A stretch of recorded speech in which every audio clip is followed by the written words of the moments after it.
right. Good morning. Can you see me out in the world? Happy Tuesday. Back again for Tuesday Q&A.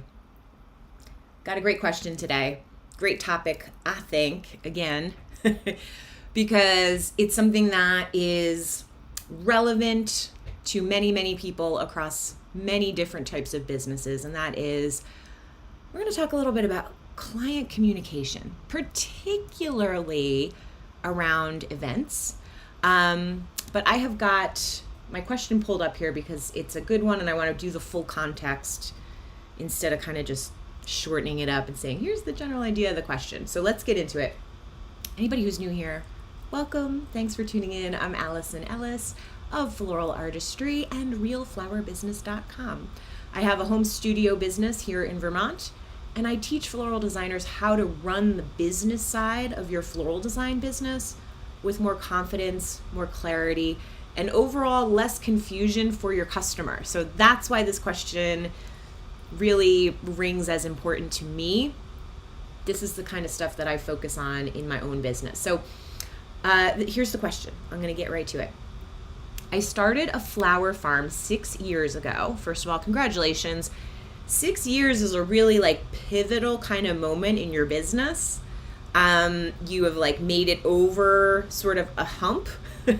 And now it's probably time to start streamlining systems a little bit. And that sounds kind of boring.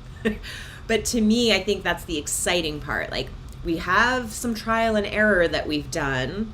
We're 6 years in, and now we can start to kind of put a little more polish and shine on the process. So that's what I personally mean by streamlining.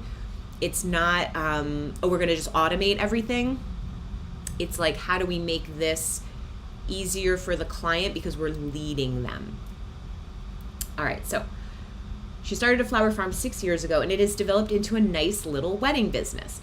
I've been working hard to develop pricing that includes all the extra work that for a while I wasn't really paying myself for. I've adjusted my setup and delivery fees, but one area has me stumped, and it's how do I deal with needy, she says brides and moms, but I'm going to change that to clients, okay? But brides and moms are clients who want tons of correspondence. I offer a free in-person consultation and all the correspondence needed to plan the florals, but some brides require so much back and forth. Recently, they have changed their minds so many times to the point that a couple have requested a regroup meeting or even a call, even after we have a full proposal and contract. They're coming to me with changes a couple of months up to a month out. How do I make my brides happy without spending hours in front of my computer? And how do I charge for all the extra time when it's hard to anticipate who will be easy and who will require tons of attention? All right, so hopefully you can see why I felt it was important to read the whole question, because there's lots of little things in there, little clues and questions that are built in there, okay? So first of all, charging properly for your pricing is always a worthwhile aim. So I love this question for that reason as well. You got your delivery fees and stuff figured out, awesome. In my own business journey, I definitely spent way too long charging way too little for delivery. And even now, I don't have a huge delivery fee, but it used to be really, really low for a really long time. $150 was my delivery fee. So it's good to get those things figured out. Now, the time, the attention, the neediness, the changes, this is where I'm going to shoot you so straight with my answer here. In my business, I want them to have the freedom to make changes even after we have booked and have a contract and a proposal. Why? Because oftentimes the ideas get better in time. And I want to book my client as soon as possible, right? As soon as they're thinking, hey, I want to cross the florist off my list. Or, hey, flowers are super important. I want to make sure that I get a florist now so that I'm not, stuck with somebody that I don't feel excited about, okay? Whatever their reason for wanting to book, I don't want to create a reason that slows them down. And that reason could be whatever we decide now has to be what we do later, right? I want them to feel like they can fall in and out of love with ideas over the next 6 months, 9 months, sometimes a year, sometimes even longer. So if they're ready to book and secure a florist, I'm here for that. But I don't need them to know exactly what colors, exactly how many tables, or exactly anything. Now, you are a flower farmer, which means that you have sort of certain parameters that are a little different than me. You grow flowers. Maybe you're growing specific flowers for people. Yeah, in that case, we need to know in advance what they want. But you're also probably sometimes having to order flowers in from your supplier to compensate for stuff that you just either, couldn't grow, or stuff that maybe, the season was off. It came too early, or, it's not ready yet. So we always have to anticipate that as well. But when it comes to the neediness of the client, this also is something you can start to identify with time. Every now and again, somebody slips through the cracks, but if you're attracting the right customers to your business, they tend to follow your lead. So we need to make sure that we're attracting people who want to work with the flower farmer, right?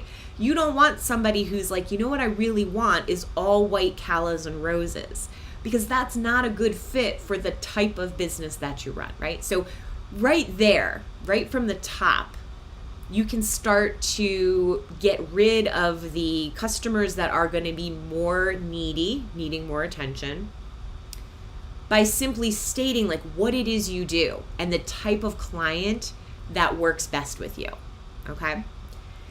Then what we need to do is we need to define the steps. Now, I teach courses for floral designers, and I actually have wedding templates. They're in my shop. If you go to realflowerbusiness.com, you'll find a link to my shop. You can get my contract, my proposal, my email templates, like what I actually say to clients, and my wedding workflow. And so this is where your wedding workflow, these are the steps that you follow that lead your clients from that initial inquiry. They are inquiring to see if you're available, inquiring about pricing, all the way through to the wedding day. So we need to have clear steps that we follow, clear steps that our staff follows, and clear steps that our customers can follow. That's the beauty of having an established workflow. I call mine wedding workflow. It's 16 steps to client management, because it's basically 16 different steps that we're going to go throughout this process. One of those steps is right in the beginning. We're going to define, when do we speak again? How does this work? When do we need final changes? Because you need to let your customer know if they're making changes a month out. Guess what? For me, that's perfect. That's exactly when I want those final changes. So I'm going to check in 6 weeks beforehand to invite those final changes and then send their final invoice, because guess what? Their payment is due in advance. So this is the perfect time for me to button all these things up. For you, it might be different. For you, you might want to finalize with them 3 months before. Or maybe when you really think about it, even though you don't love it based on the question, maybe a month out is actually a good time for you to get those final changes, because you have a better sense of what the season is looking like, and you can have a more clear conversation. So this is where the reason I love my wedding workflow and I love teaching the wedding workflow, I've taught it live several times. One of the reasons I love the wedding workflow is because it defines the steps that you take and your customer takes, because we both need to participate in this dance, right? They need to sign the contract. We need to confirm that we got the payment, right? These things, it's a back and forth. But in terms of needing correspondence, you can rein this in a few really simple ways. I already mentioned I have email templates. I send very specific wording when I'm sending a proposal that explains all the steps they need to take. When we talk in our initial call, almost always they're going to ask, so what are the steps from here? And then I can explain to them, here's how we book. And then we work at the customer's pace. So if they're ready in 2 months to finalize things because they're that organized, great, we can finalize things and you can be all set for the next 8 months. You don't have to worry about your florist. We're all finalized. I'm still going to check in and request any final changes, right, at the time on my timeline. But most people don't work that way. A lot of people book their vendors and then they take a break from planning, or they have kind of sporadic planning. And then all of a sudden the new year comes, or it's March or April, whatever it might be. And now they're in planning mode. Now they're focused. And now they need attention. I don't necessarily call it needy if they need to make some changes though, because I want to welcome those changes. Needy to me would be like they're needing your attention and lots of random questions, every month, every other week, whatever it can be. And this is where we go back to people who are in my Art of Good Business program, which is a course I teach every January. People in my Art of Good Business program know this. My friend brought it to me the other day. She said, I heard you in my head. Credit goes to my husband's Uncle Mosey. What you allow, you encourage. Okay, so what you allow, you encourage. So if you allow the customer to keep emailing you random needy things, you're telling them it's okay to do this, right? So what we can do is nip it in the bud. And again, be really clear on what the steps are. Hey, I got this most recent change that you sent. Here's the answer to your question. Moving forward, the best way to communicate is, and then you define that. That's part of your workflow. You can follow my workflow, but you can make your own workflow. So what is it for you? Let's define, what does needy mean for you? And what's the ideal scenario? That you don't hear from them again until 8 weeks before their wedding? Great, define that. 8 weeks before your wedding, you can bring me any and all changes, right? Now, I'm not saying that's the most friendly way to approach somebody. I'm not claiming that. But sometimes we can start with what would be ideal for us, and then go, how does that work for the customer? And then find some way to meet in the middle. Because I agree with you, if you are getting emails constantly, that is too needy. I don't really want that. For the most part, I have customers that practically disappear. I have to be like, hi, your wedding is in 5 weeks. Let's chat, right? I want to chat. I want to have that final call. I think that it's really important to build that final call or meeting into your workflow. So plan for it. And so when you talk about how do you charge for it, this isn't an itemized thing. This is part of your design fee. Again, I teach a course called Flower Math. If you have any questions out there about what's a design fee, where do I build that in? This is part of every single arrangement that you are making. There is a design fee on the bouquet, on the centerpieces, on everything. That design fee covers the time you spend designing, but in my mind's eye, the way that I run my business, it covers that consultation time. It covers the time I spend thinking about what flowers I'm going to order and making recipes. It covers the time that I go to the supplier to get the flowers, because all of that time needs to be paid for somehow. And so that's what that design fee covers, which is why I often say, florists, when you're charging 20% for your design fee, it's too low, all right? But that's where that fee is built in. You're going to get it on all of the things that you're doing, everything you're making. You're getting compensated for the time that you're spending thinking about it. The other thing I want to just throw out there is we don't have an hourly job doing this. We just don't. And so if you attract enough of the right customers who are lower maintenance, more go with the flow, follow your lead, you're going to be cruising.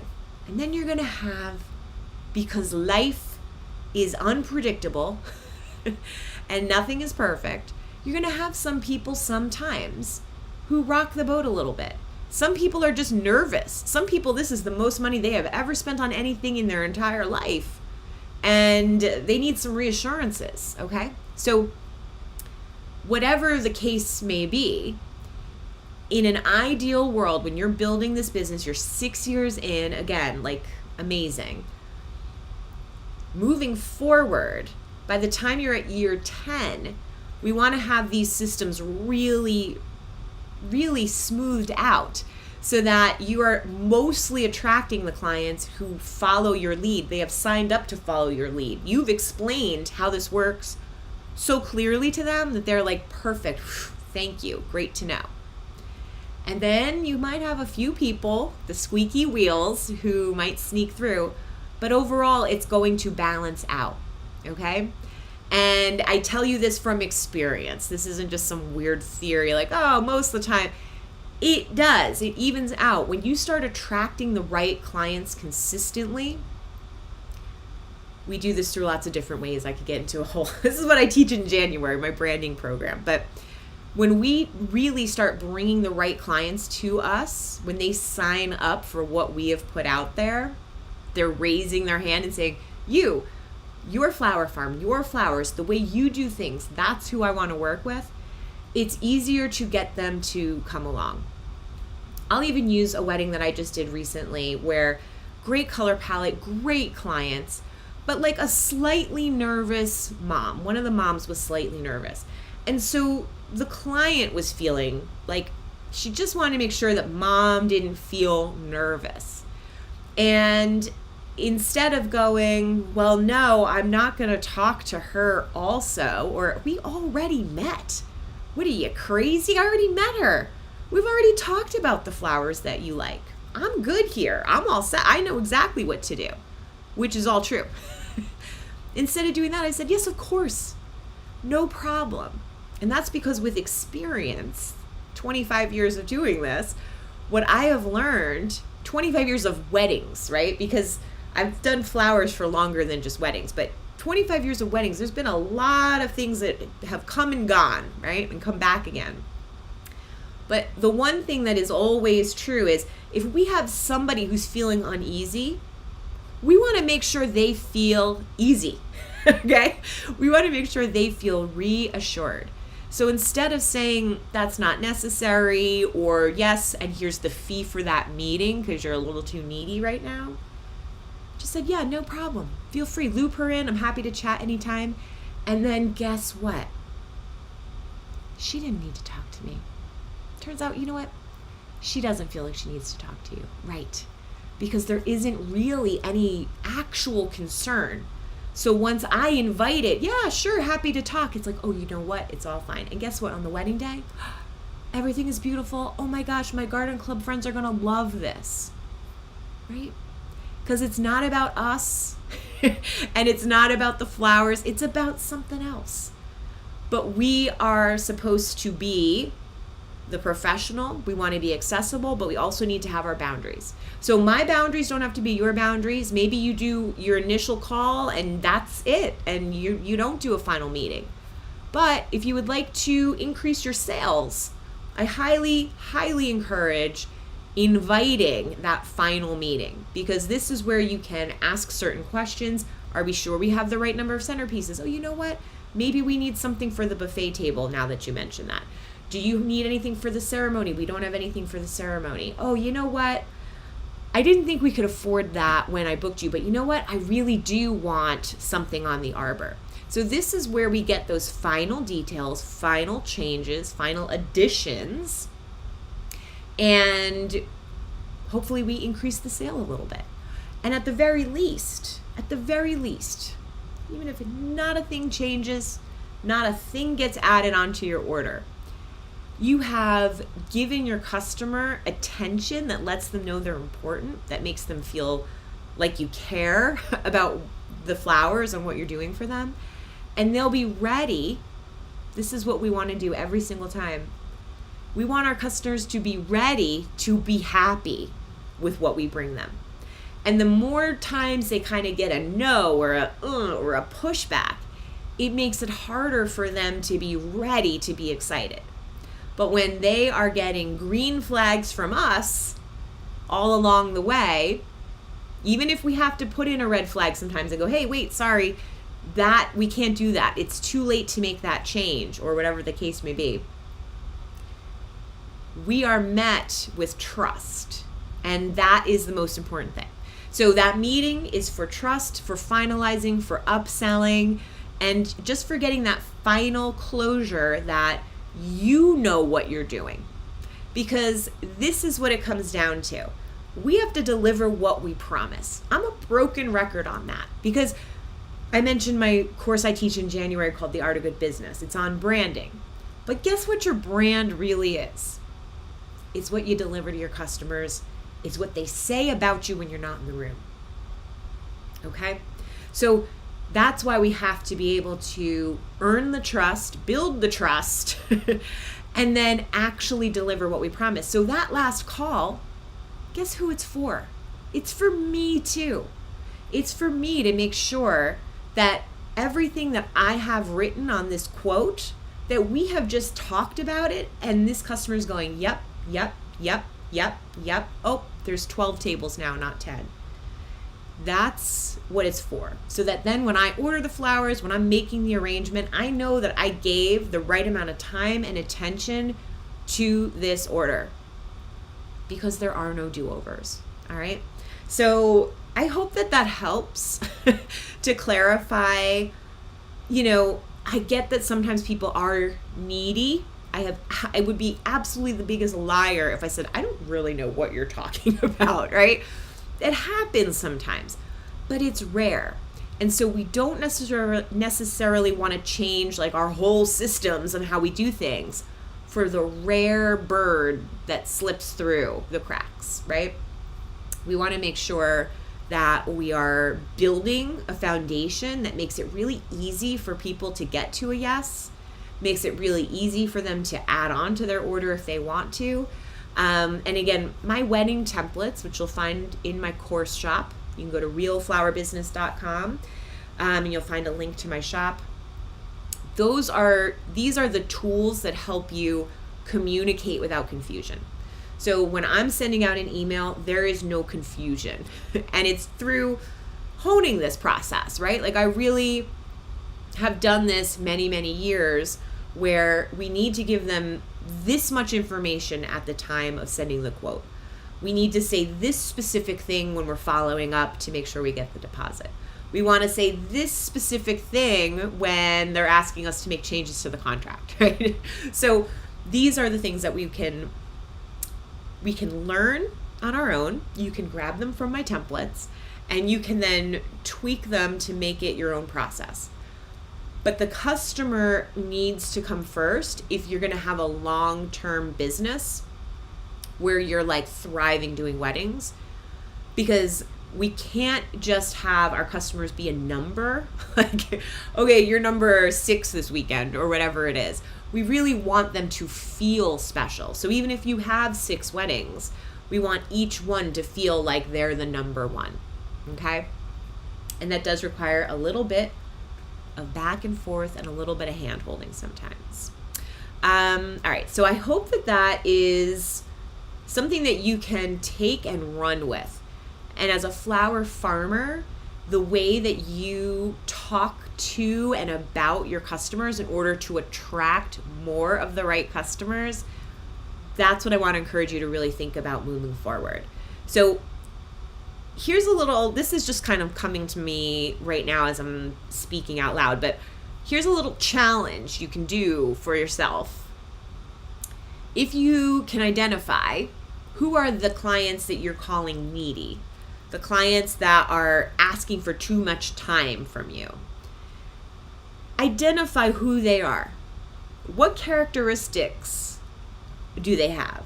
Were there any red flags that you saw ahead of time that kind of might have indicated that this was going to be the way? Another thing to do is think, after hearing all that I have said, are these customers needy? Or are they just totally normal customers that would like some attention so that they feel like you totally have got this. All right. So these are just some things to think about. One more plug on my templates. One of the best things that I do in my email templates and in my proposal is I set a minimum order. So clients can't just come back 6 weeks before a wedding and say, hey, guess what? We're going to do half as much as what we had ordered because we're not doing centerpieces anymore, or whatever the case may be. Okay? So we want to protect ourselves from some changes by setting a minimum so that we have a meeting of the minds. That's all we need to agree to, though. You could change your colors on this wedding. For me, again, I'm not a farmer, I'm not growing the flowers. You could change your colors, you could change the style, you can change the number of centerpieces. You can get rid of all the centerpieces. It's just we need to use that money somewhere else now. We're going to use that money to do something else because we can't fall below this minimum. So meeting of the minds is the most important thing about booking. And then as we lead them through the process, just having your own clear steps so that you make it easier for the customer to dance with you, right? That's how I like to explain it.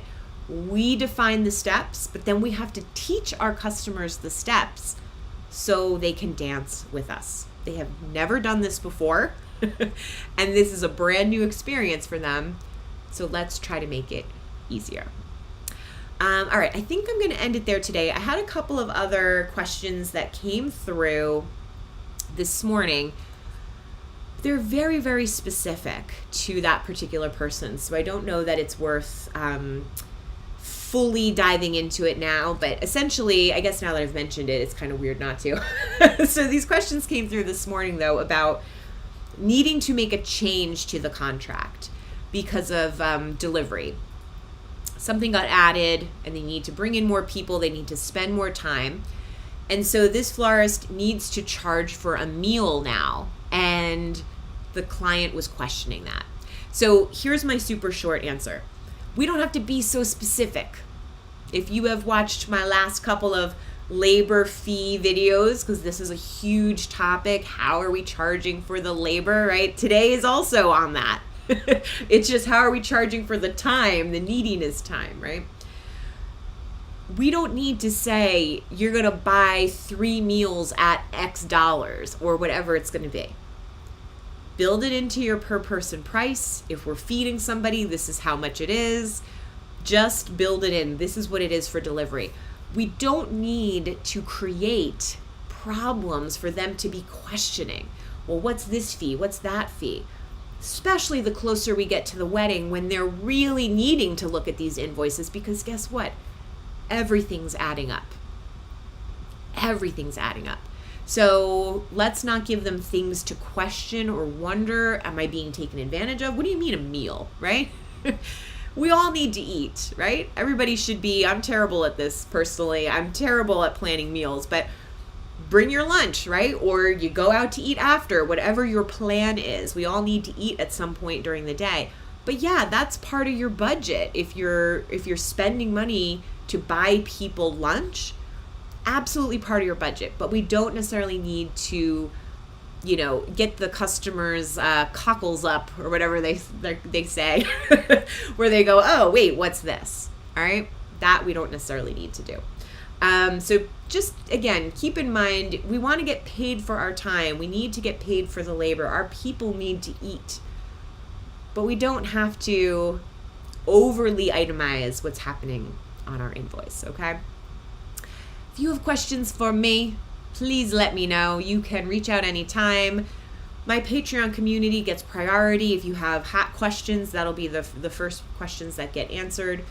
My Patreon community also gets the first heads up on when this live is going to be happening and all that kind of stuff. So it's a great place to join me if you want to be in my community. If you enjoy these live streams, consider becoming a member. You can join for as little as $3. And today I'm actually doing a live private coaching call, small group, for my Patreon members who are in the $29 tier. So if you're in that Flourishing Floralpreneurs tier, you get invited every month to do a call with me. And we have a really great little small group. So it's a wonderful time to get to connect and ask your specific questions without it being broadcast. Okay. So yeah, that's it for today. Keep doing beautiful work in your business. Keep up the faith. Stay cool in the summertime. Know that you can solve problems if we identify what they are, and also if we're being really real about like our role in the problem and also like what's the best way to fix it for the customer. So whether that's how we're invoicing or how we're handling the need for our attention, these are all things that you can do. And I'm here to help support you if you need it along the way. All right. So I will see you next week for the next Tuesday Q&A. Like I mentioned, my Patreon community will be the first to know about exactly what time that will be. Time varies a little bit just based on my mood, because this is free, so I can do whatever I want. Cheers. Have a great day. And I will